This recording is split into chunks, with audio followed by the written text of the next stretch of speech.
Hey y'all, this video is going to go over the notes on collisions. So a collision in physics is when two things um, collide together. It's kind of obvious, but just like a car crash, a car collision, it's when two things hit each other, essentially.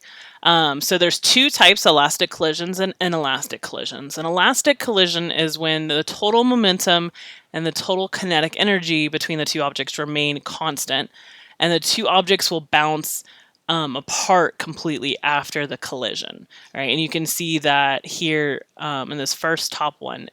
So you've got this thing, this ball is moving, this one's at rest, they collide, and then the energy and the momentum is transferred. So say the first one is this purple one here, it stays at rest, and now the second one is moving. Right, and it's got a complete transfer of energy. And an inelastic collision is when the total kinetic energy between the two actually decrease, but the objects still will move separately. Sometimes they will stick together, but don't assume just because they move apart that it's going to be elastic. Right. So, for instance, we have this ball in motion. We've got this other one in motion. They collide, and there's some kinetic energy lost. And then in a perfect inelastic collision, they're actually going to stick together, right? We're not going to deal too much with these definitions. We're mostly going to focus on the collision formula, which is this formula here. So when we have two objects, simply object 1 and object 2, in an isolated system, the total momentum of the two objects before the collision is going to equal the total momentum after. And this goes back to that law of conservation of momentum from the previous set of notes. But simply in this formula, it's really long, but it's only the momentum formula repeated 4 times. So we have the momentum of object 1 before they collide, that's why the I is there. The momentum of object 2 before the collision, and then that equals the momentum of object 1 after the collision, which is why there's an F for final, and then the final momentum of object 2, right? So initial side equals the final side, and then of momentum for each object, right? So let's go through an example. So we have car A has a mass of 5,000 kilograms, is traveling at 3 meters per second. Car B has a mass of 3,500 kilograms, is traveling at negative 2.5 meters per second. You do care about the negatives in these velocities. Those negatives are simply telling you which way the car is going. So for instance, like this car A would be going to the right, and then car B would be going to the left. So they're headed straight towards each other, right? So they collide in a head-on collision. After the collision, car A is traveling at negative 2 meters per second. So they've collided, and now car A is the one going in the negative direction. So essentially it's bounced off car B and is now moving backwards. And then we're going to find the velocity of car B, right? So let's work through this.